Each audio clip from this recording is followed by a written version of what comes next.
Programa Marcos Medeiros, qual a você, o fiscal do povo.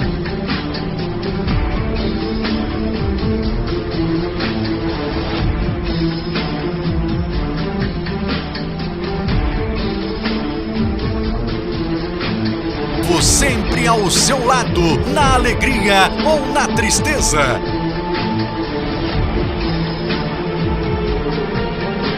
Entretenimento, denúncias. Marcos Medeiros não foge da luta e trabalha para melhorar sua vida. Conte sempre com Marcos Medeiros. Fique ligado, pois sua vida nunca mais será a mesma. Amigos e amigas da Nova TV, todos os dias temos o compromisso de levar até vocês, homens e mulheres, pessoas que fazem a diferença na minha, na sua, na nossa Nova Friburgo, no estado do Rio, no Brasil e no mundo. Os nossos entrevistados de hoje são duas pessoas especiais.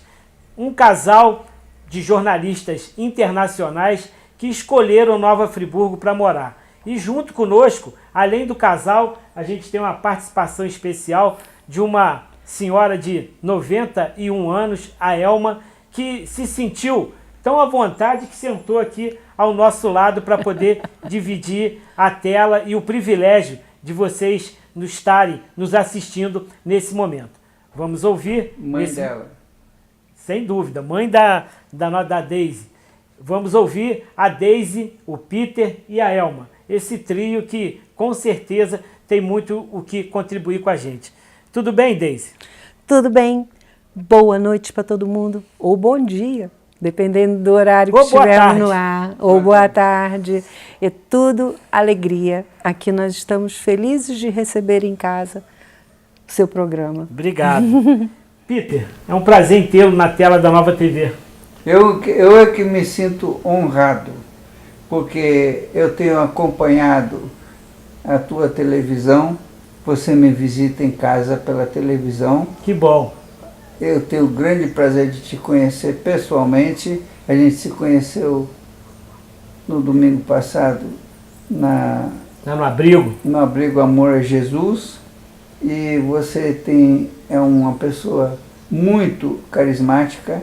E além disso, eu vejo pela televisão que você é um homem que não fica parado no tempo e no espaço. Obrigado. Porque a televisão está sempre se atualizando. Isso é muito importante, porque nós estamos na era de informação e então tem que sempre se atualizar e a competição é brava. E você está na ponta. Obrigado. Eu quero dar parabéns pelo Motolink, hein? É uma excelente ideia. Bacana, foi a criatividade que a gente teve de... Motolink é bom mesmo. Ele chega rápido no local e filma tudo. E a pessoa fica curiosa acompanhando o rumo da rua, se conhece a rua, parece onde até é que você está na garupa da moto. Parece ali, que você está tá de carona. É. E a gente recebe também a Elma. Tudo bem, Elma? Tudo bem? Tudo bem. Toca aqui. Tudo melhor que podia. Que bacana. É. A Elma nasceu aonde? É. A senhora nasceu aonde? Espírito Santo. A senhora é capixaba? Capixaba. Está em Friburgo há quanto tempo? 30 anos. Não lembro. Você está aqui há uns 30 anos. Quantos anos eu tenho? Você vai fazer 91 anos no dia da República. Viu? 15 de novembro? 15 de novembro. Que bacana. Não é brinquedo, não. Ela é nossa inspiração. Ela tem um olhar, um semblante angelical, né? Nos traz uma energia bem positiva e de tranquilidade. Você é E muito olha perceptível. a postura. Nasceu aonde? Ah, eu estou feliz. Você já ter vindo aqui. Que bom. Você nasceu aonde? Estudou aonde? Quando Como é que foi você essa história? quiser, você vem e pula e chora e tudo. Que bacana. Almoça. Pode vir? Claro. Toma café. Não Olha tem que ela é nada. gulosa, hein? Come muito. Nossa Ela cinegrafista já é comeu gulosa. coelho? Acho que não. Olha, não fica com pena do coelhinho não, porque a gente come vaca, galinha e tudo isso. Vamos fazer A coelho é uma comida polonesa e eu sou especialista. O coelho fica 3 dias dentro do vinho, exatamente, dentro do vinho e outras coisas, iguarias, para amolecer a carne, porque você sabe que o coelho pula muito. Então, músculo, e é uma delícia. Você esquece daquele coelhinho fofinho e você vai comer coelho com a gente. Eu também sou um grande cozinheiro de pato. Pato no tucupi? Isso é uma delícia lá do norte. Já comi lá. E na hora de tirar o couro do coelho, assopra com... Não, eu não tiro o coelho, eu já compro o coelho. Aí já é demais. Ela fez um casaco, porque nós encontramos um homem que tirava o coelho, o couro. Eu já tirei ela fez um coelho já para comer o coelho. Ela fez um casaco para nós. De pele de coelho. Nós estávamos na Dinamarca e uma senhora com um casaco de mink quis trocar pelo de coelho. Eu falei, mas isso aqui é um coelho, isso não vale o preço. O casaco dela valia milhares de dólares. Ela queria, porque queria. Qual do colorido. Mas a gente não ia enganar uma senhora na Dinamarca, entendeu? A gente só engana brasileiro, né? Mas aí pelo o que importava para ela era a beleza, não era o preço. Eu sei disso, mas não dava, né? E além disso a gente tinha coisa afetiva com o coelho, porque ela fez. Então a gente explicou para ela tudo, como se faz, etc. Talvez ela foi para casa e mandou a empregada.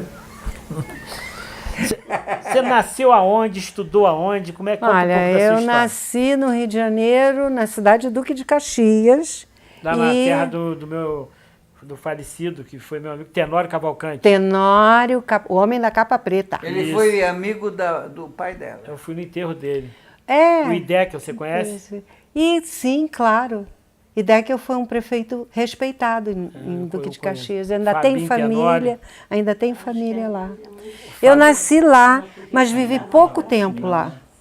Porque o meu pai, ele tinha planos e acabou indo morar no Leblon. O meu pai, ele percebeu que não existia ainda nas indústrias de São Paulo um departamento de marketing. Então ele fundou uma empresa, J. Abrantes Representações, que a minha irmã traz até hoje esse nome, só que ela botou o J. Abrantes. E esse era o trabalho dele, ir a São Paulo, voltar e vender para a Mesbla, para a Cias, o que as empresas de São Paulo não tinham. Aquele departamento de marketing, ele substituiu durante algum tempo. Durante os anos 50, né? E então, por isso essa atitude dele de morar na Zona Sul, para manter o contato com esses executivos desses negócios para onde ele fazia as vendas. Então ele veio antes do Washington Oliveto, veio antes do Nizam Ganães. Ele fez, por exemplo, se associou ao Sírio-Libanês, né? Aquele outro clube ali na Lagoa, que também é dos árabes, porque ele vendia para aquele centro de comércio árabe que, para nós, já naquela época, era interessantíssimo, porque nós já sabíamos que os árabes não se davam bem lá, mas aqui tinha uma colônia unida, e árabes, judeus... Aqui que você diz Friburgo. Não, ali... aonde se chama o Saara. Entendi, lá no Saara. É aonde meu pai fazia e fechava negócios. Então, você me perguntou de onde eu vim desse ambiente, eu morava no Leblon, eu fui nadadora, fui atleta durante o ginásio, depois virei alpinista, tudo por conta da minha mãe ter uma visão de futuro. Tinha uma nadadora famosa externa, é isso? Muito famosa. Maria Esther Gomes. Maria Esther Gomes. E foi durante o meu tempo a ídola, né? Das mulheres que nadavam. Eu fiz parte dos Jogos da Primavera, que não existe mais. Tem uma nadadora famosa aqui em Friburgo, o neto dela me pediu para fazer uma entrevista com ela, eu vou fazer. Faz sim. Na verdade, esses trabalhos físicos dão capacidade de concentração mental. Deve ser por isso que depois eu acabei escrevendo. Virou escritora. Na verdade, jornalista. Eu estudei cinema na Califórnia, mas ao tentar fazer cinema no Brasil, percebi que era muito caro. Não.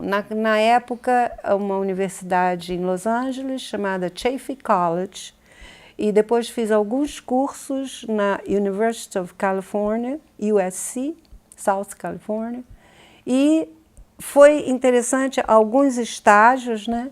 E foi interessante que, ao chegar aqui, meu contato era Nelson Pereira dos Santos, Tizuki Yamazaki, mas o dinheiro que é necessário para uma produção, eu não tinha. Eu precisava de trabalhar, minha mãe estava construindo uma casa, eu quis ajudar ela, então fui trabalhar em jornal. Conheci o Peter, no jornal Daily Post. Eu trabalhava no Brasil Herald. Jornal americano. Era o jornal da colônia americana no Rio de Janeiro. Que bacana. Aí nós nos conhecemos lá, porque, claro, ele viveu muitos anos no exterior, eu também. Então nós nos conhecemos lá até chegar o dia que ele recebeu um convite de fazer parte de uma publicação que era a mais antiga de petróleo. Peter, eu queria que você falasse um pouco sobre você. Nasceu aonde? Estudou aonde? Viveu aonde? Mas esse negócio de estudar fica embaraçoso. É, porque estudou muito. Não, porque estudei pouco. Sou que nem o Lula, sabe? Não é, não. Quantos anos? Peter, você tem que olhar para a câmera. Ah, desculpe. Então, isso foi brincadeira. Eu nasci no Rio de Janeiro, na Avenida Nossa Senhora de Copacabana, 1099, apartamento 802, de parteira, porque minha mãe era polonesa e os europeus acreditam muito em parteira boa. A não ser que haja uma complicação. Tinha um médico que ele podia chamar se desse uma complicação. Nasci ali e depois fui, como os europeus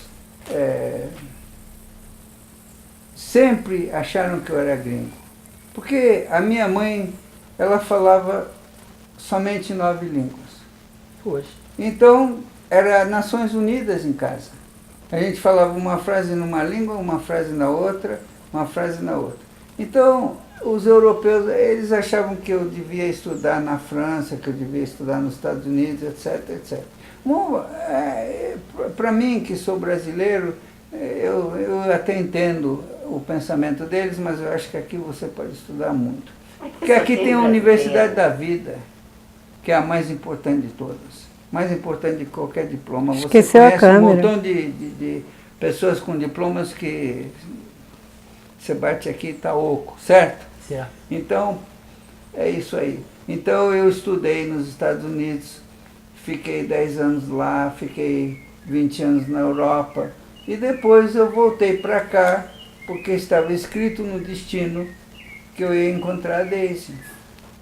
Eu tive uma experiência amorosa desastrosa. Acho que isso acontece com todo mundo, né? Comigo aconteceu. Então, a gente aprende. Aí eu encontrei ela, entendeu? Sabe como eu encontrei ela? Ela trabalhava no mesmo jornal, só que depois ela saiu e foi trabalhar com o Valtinho Moreira Salles, filho do ex-dono do Unibanco, Itaú. não existe mais, Unibanco. É quem juntou com... Você lembra da Rede Manchete? A produção de alguns programas na Rede Manchete era feita por Valtinho Moreira Salles, com Roberto Dávila. E eu era a secretária de produção deles. Que bacana. Só que eu não queria, eu vou confessar um crime aqui na televisão, eu raptei ela. Tirou ela lá da Não, glória. o Valtinho Moreira Salles...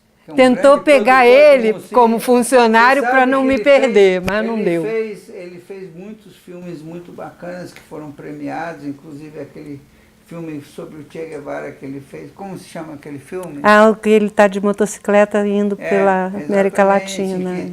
Tem um ator como o Che Guevara e tem o cara que estava com o Che Guevara, que agora é velhinho, né? E ele era médico, o Che Guevara era médico. Só que ele tinha uma concepção de medicina muito avançada.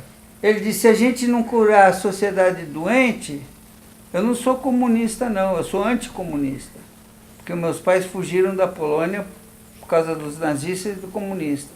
Mas o Che Guevara, a gente tem que reconhecer, ele dizia, se você não curar a sociedade doente, você não cura o doente.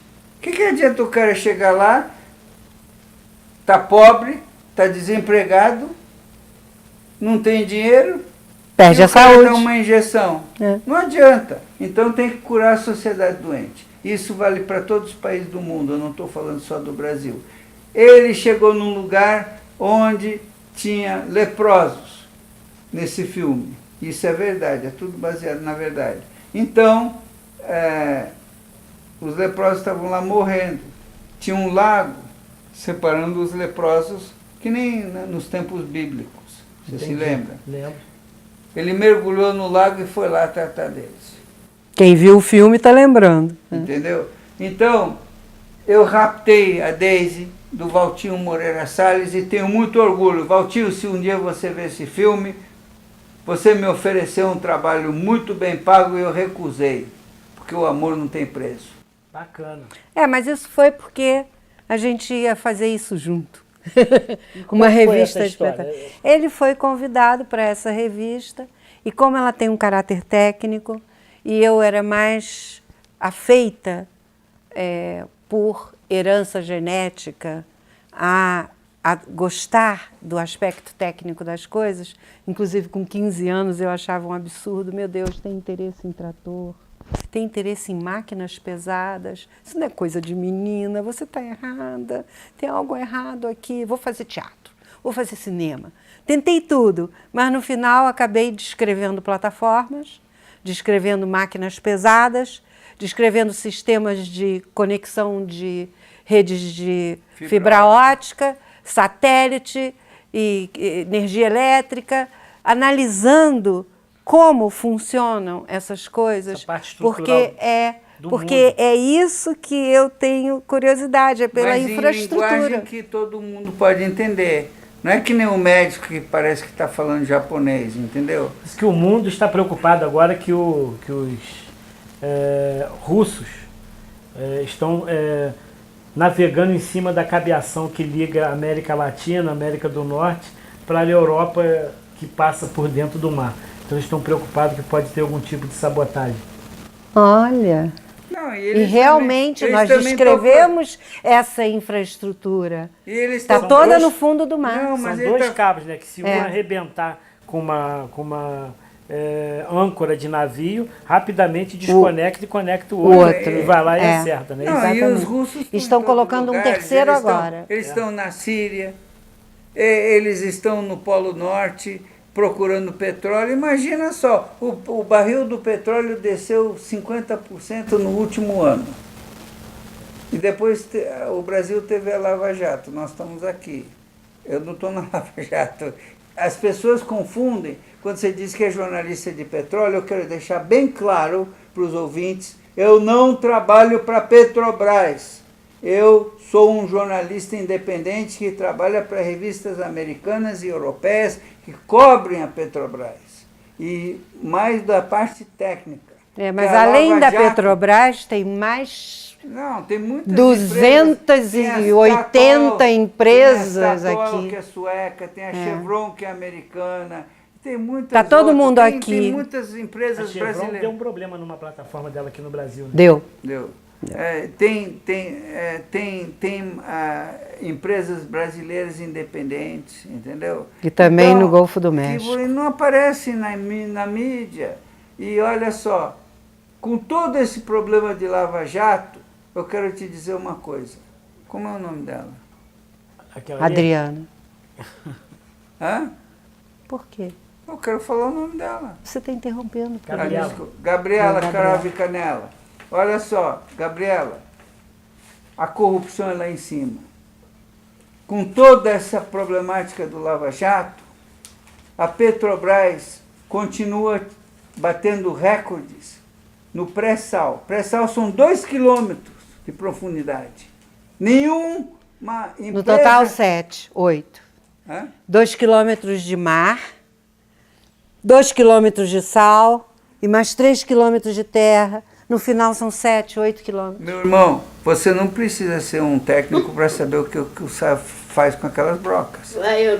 A broca ela é feita aqui em Sumidouro. Tem uma empresa aqui, a Ildebron, que ela confecciona essas brocas que furam os poços de petróleo do mundo. Mas você sabe o que o sal faz? Corrosão. Exatamente. E eles estão tirando 1 milhão de barris do pré-sal, que é 1/3 da produção nacional, com toda essa corrupção, porque a corrupção é lá em cima. Não são os geólogos, não são os engenheiros, eles não estão metidos nisso. Senão eles não estavam tirando todo esse petróleo, entendeu? Por isso que é triste, ficamos 30 anos cobrindo e não percebemos nada.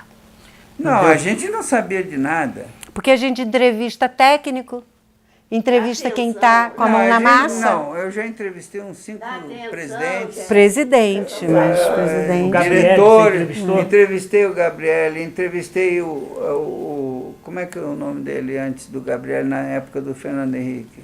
Wagner Freire. Não, Wagner Freire. Shigeaki Ueki. Não, ele tem um nome francês.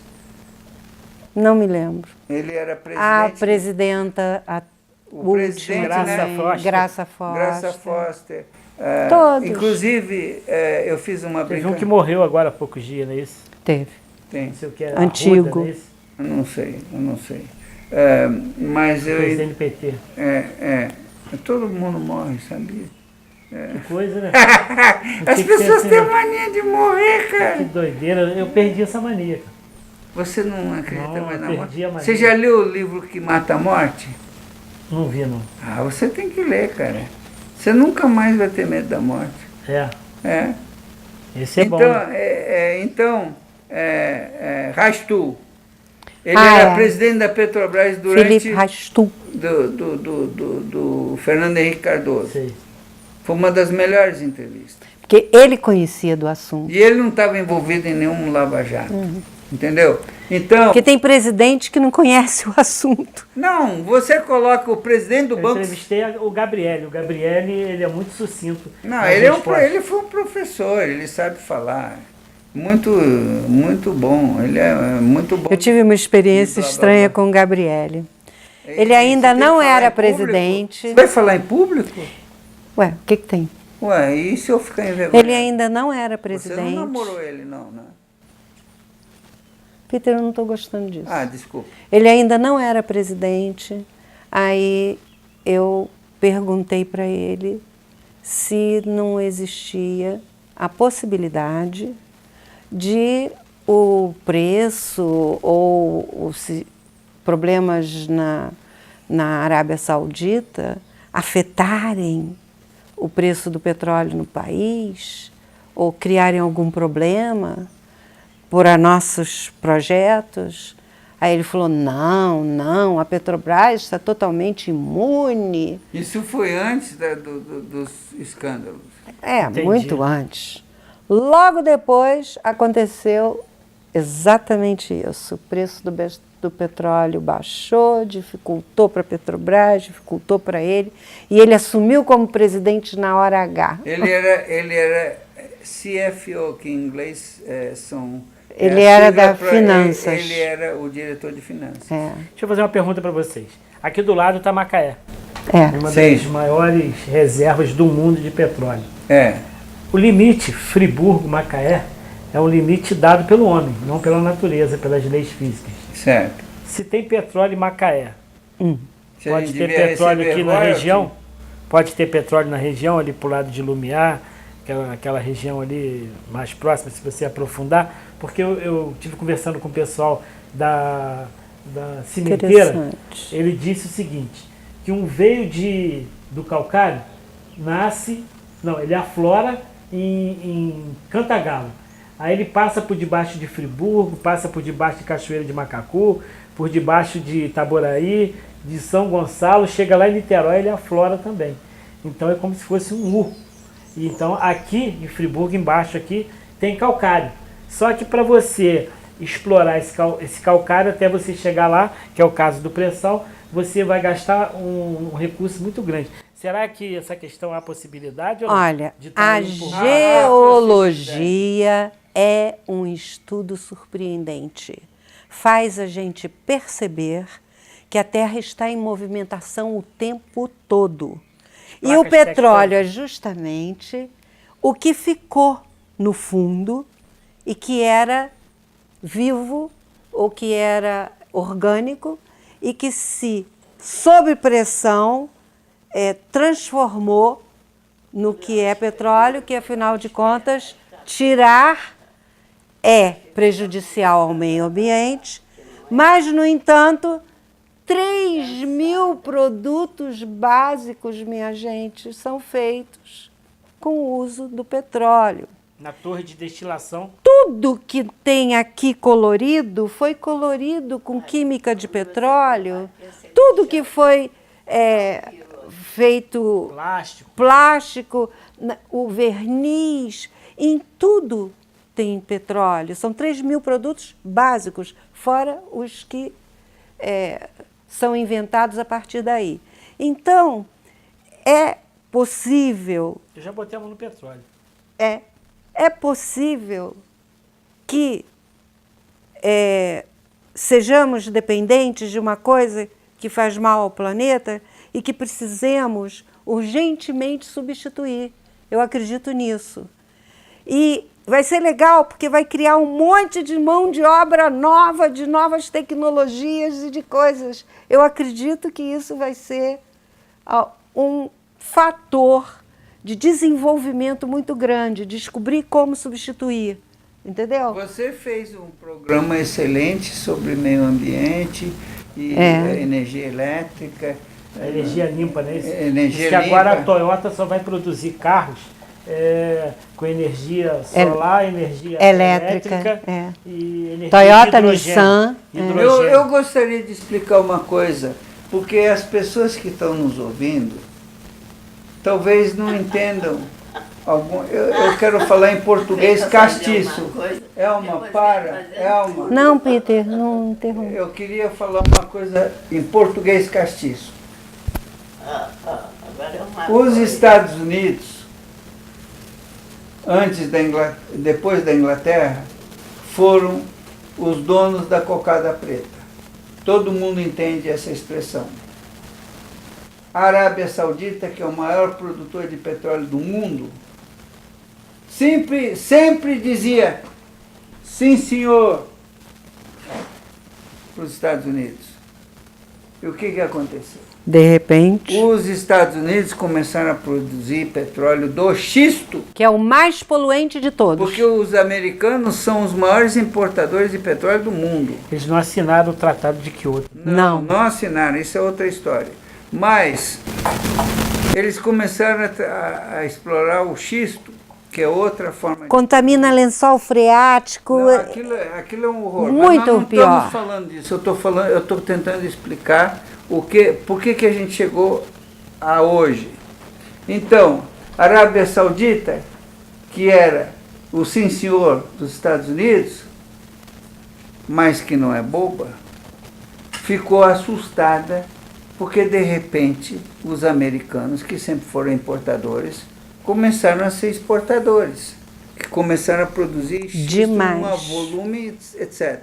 Então, qual era a tática dos Estados Unidos? Arábia Saudita, OPEC. Quem manda na Arábia Saudita é geralmente a OPEC e tem outros países. Tem Venezuela, tem... Organização Irã, de Países Produtores de Petróleo. Organização de Países Exportadores de petróleo. Então, OPEC. Os americanos, como sempre, disseram, por favor, Arábia Saudita, com os caras com aquelas túnicas, sabe, aqueles caras muito exportadores de etc. combustíveis. Por favor. Diz que o homem que usa açaí você tem que ter cuidado.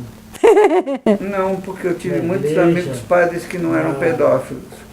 Na justiça. Não, eu tive amigos padres que Continua não eram. a história. Bom, então, não é que eu tenho que responder a ele porque ele é meu colega jornalista, poxa. Ele não faz uma intervenção sem pensar antes. Então, por favor, aumente a produção de petróleo. O que acontece quando se aumenta? O preço O cai. preço cai. Só que os árabes olharam e viram que os americanos estavam virando competidores no xisto. Não obedeceram. Não aumentaram. Diminuíram. O preço caiu. Está cheio de empresas de xisto falindo nos Estados Unidos. Eles cada vez aumentaram mais a produção, o preço do petróleo caiu, agora o xisto está caindo também nos Xisto Estados betuminoso. Unidos. O xisto é muito mais difícil de retirar sem agredir o meio ambiente do que propriamente o petróleo, inclusive o petróleo que está no fundo do mar. Aquilo que você mencionou de Macaé, a bacia de Campos produz mais de 80% do petróleo que é produzido no país. E a bacia de Campos é no mar, chama-se bacia, né? Pega Espírito Santo, Rio de Janeiro. Pega Espírito Santo e Rio de Paulo. Janeiro. E vai agora ficando cada vez mais importante a bacia de Santos por causa das descobertas do pré-sal lá. E São Paulo. E Na Espírito- costa de São Paulo. Espírito Santo. São Paulo, tem bastante campos de pré-sal. E a bacia de Campos continua com a importância, mas também já está um pouco desgastada, porque o petróleo é limitado. Você tira e depois ele vai acabando. Você tira, na verdade, de uma reserva, você tira 30%, o resto você não consegue tirar direito. Aí tem que fazer novas tecnologias para tirar mais 10%, mais 15% dali. Isso é caro. Entendeu? Isso tudo é mais caro, porque não dá para tirar todo o que tem lá. É tecnicamente difícil. E as pressões que a pessoa vê, aquele poço que só jorra petróleo assim, é no primeiro momento. Depois você tem que empurrar lama, empurrar água do mar, empurrar areia para poder empurrar o que sai de lá. Não tem um buraco onde fica o petróleo. O petróleo está embebido dentro da rocha onde ele foi esmagado. Então ela é como se fosse porosa, aí você tem que empurrar coisas dentro dessa rocha para poder o petróleo sair. Esta tecnologia de empurrar coisas já é um avanço e já é cara.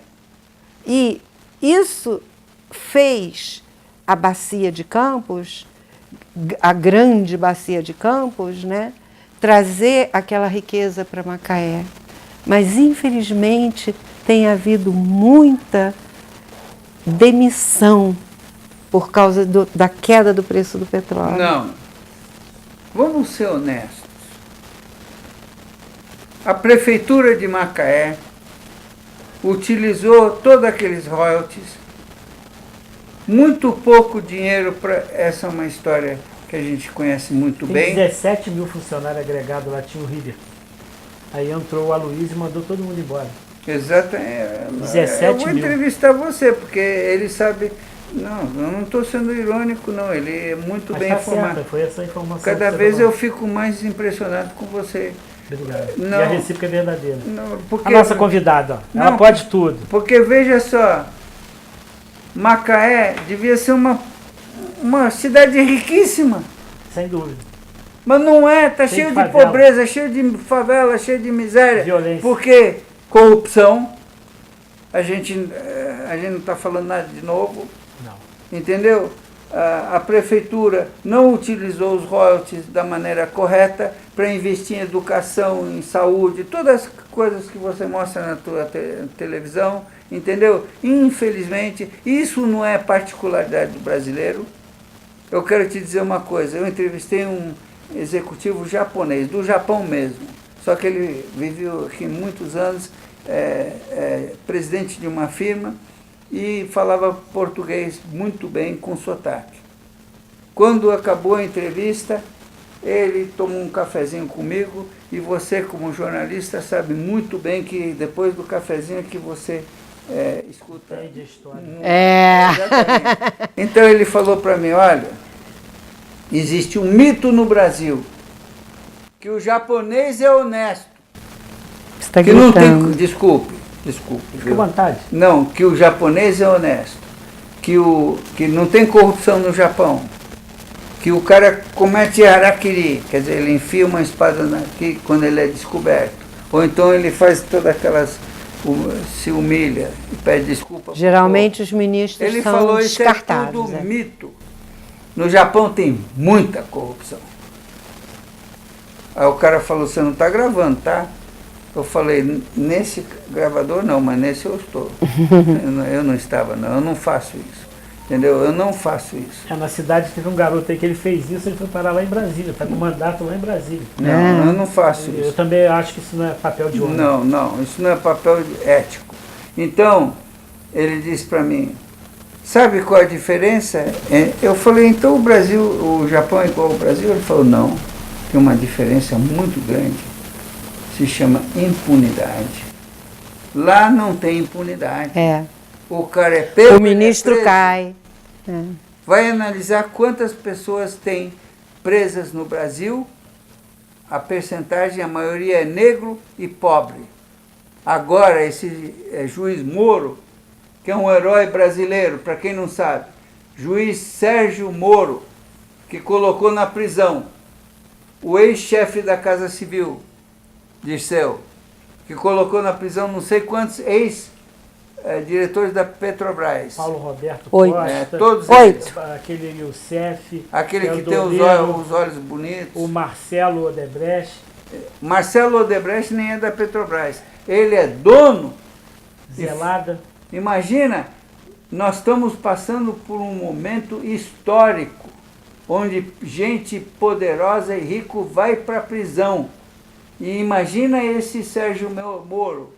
Isso é importantíssimo para essa geração atual, né? Um homem de coragem, um homem que ele não usa revólver, ele não usa metralhadora, ele usa lei. E ele põe esses camaradas que jamais... Você imaginaria? Eu quero dizer uma coisa. Você imaginaria que gente assim iria para a prisão? Você me dá licença. Sim. Meus tios, já falecidos, trabalhavam na Assembleia Legislativa do Rio de Janeiro, na prefeitura. E as conversas na mesa de domingo eram assim, olha, para de falar com ciclano ou com fulano, porque ele está envolvido numa treta, sabe, dinheiro por baixo do pano? Era essa a expressão da época. Dinheiro por baixo da mesa. E se você ficar muito perto dele e não participar, eles vão te botar para fora, você acaba perdendo o emprego, rapaz. Quer dizer, existia bullying se você não participasse da corrupção. E isso quando eu tinha 9, 10, 11 anos de idade, que eu comecei a prestar atenção nesses papos. E ela só tem... Agora, eu acho que é um privilégio para essa geração que está aí, ver. Primeiro foi juiz Lalau, depois outras pessoas que começaram... O está preso, o senador. Senadores, agora diretores de estatal. Isso é importantíssimo para a formação da nossa atual juventude, porque eles estão vendo que, sim, o Brasil tem um histórico de impunidade, mas, gente, essa impunidade está sendo posta em xeque. Então, isso vai orientar a juventude num caminho melhor. Eu tenho fé nisso. E como é que vocês escolheram morar em Friburgo? Não foi escolhido. Não foi, se eu disser que foi Deus que escolheu, você vai achar que eu sou meio assim. Mas olha só, eu já te contei a história, mas o público teu não conhece a história. Nós temos poucas férias, porque nós somos autônomos. Autônomos têm poucas férias, especialmente quando eles estão trabalhando para a Europa, que está... a Noruega está 6 horas na nossa frente. Os Estados Unidos estão 4 horas na nossa frente, dependendo do estado. Então você percebe que isso quase acabou com o meu casamento, né? Porque eu tinha que ficar de toda, entendeu? Trabalhando. Então, é o seguinte, nós viemos aqui a convite de um amigo antigo dela. Para ir a Lumiar. E a gente perdeu... Banho de cachoeira. Perdemos o ônibus. Tudo isso está... Naquela época só tinham 3 ônibus para Lumiar durante o dia. E o último saiu justamente quando o nosso ônibus do Rio parou atrás, porque nós não sabíamos que o ônibus de Lumiar estava na frente, nós acabamos indo para a pensão da Dona Mariquinha, ali aqui no centro. Apareceu um cara que é meu amigo. Mais famosa aí da cidade. A Dona Mariquinha, eu vou te dizer sobre a Dona Mariquinha. Eu fui lá, O cara, um camarada apareceu, ele trabalhava numa loja que vende imóveis, que vende coisas de madeira, isso aqui, e ele disse indicou a Mariquinha. Ele disse, olha, aqui é muito caro, vai lá em Friburgo, vai na Dona Mariquinha. Nós fomos na Dona Mariquinha. Para quem não conhece a Dona Mariquinha devia ter uma estátua aqui, porque ela é um ícone. A gente viaja o Brasil inteiro, aí encontra pessoas, eu sou de Friburgo. Eu gosto muito de comer lá naquela Dona Mariquinha. Mariazinha. Não, Mariazinha não, Mariquinha, isso aí. Exatamente. Aí, eles confundem o nome, mas sabem que a comida é boa. No dia seguinte, o Peter abriu a janela e teve um déjà vu. Não, eu abri a janela e cheirei o ar e disse para Deise, eu não saio mais daqui. Ao Sabiá. Eu queria, falando de Sabiá, eu queria falar uma coisa. Pode falar. Você se lembra, no domingo, quando a gente se conheceu pessoalmente, eu já te conhecia pela tela da televisão, mas não é a mesma coisa, entendeu? Você se lembra que ele, no final, tinha uma banda de rock não, de samba.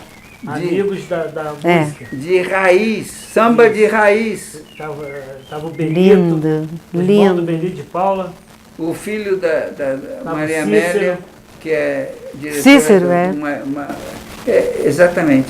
Então, quando a gente estava saindo a pé para ir para o carro, eu dou minha palavra de honra. E todo mundo que ama os animais e as aves vão gostar do que eu vou dizer. Eu ouvi passarinhos acompanhando a música. Contra a crise econômica, as pessoas estão procurando a independência. A frase do Simar Azeredo. Olha lá. Simar, pode deixar. Se a pessoa passa a fazer bico ou empreender, isso significa um a menos na fila do desemprego. Olha só essa senhora. Ela é psicóloga, passou a vender pães para ter uma renda e ganha mais do que antigamente. Da refinaria do petróleo para o táxi na madrugada.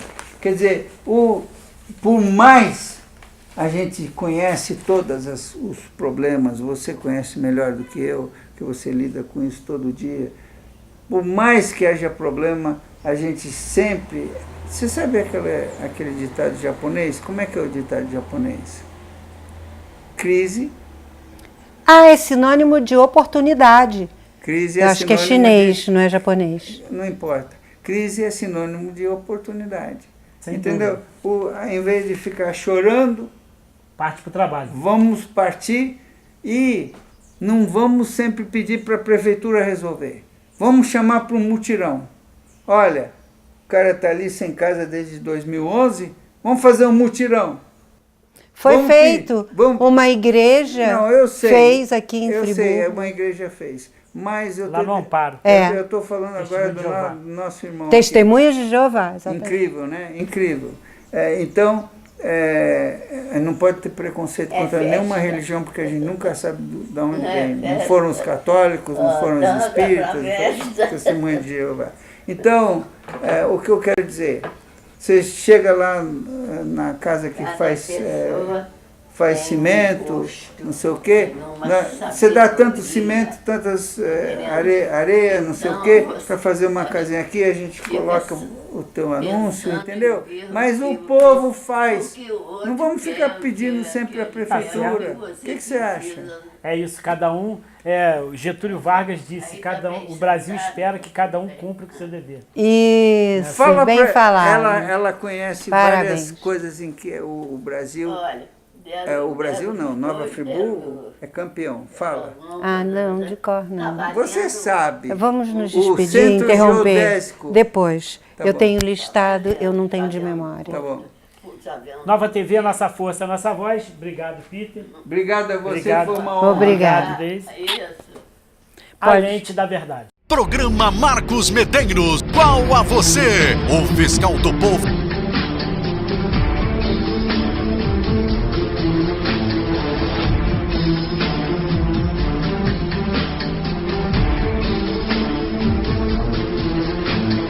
Medeiros, sempre ao seu lado, na alegria ou na tristeza.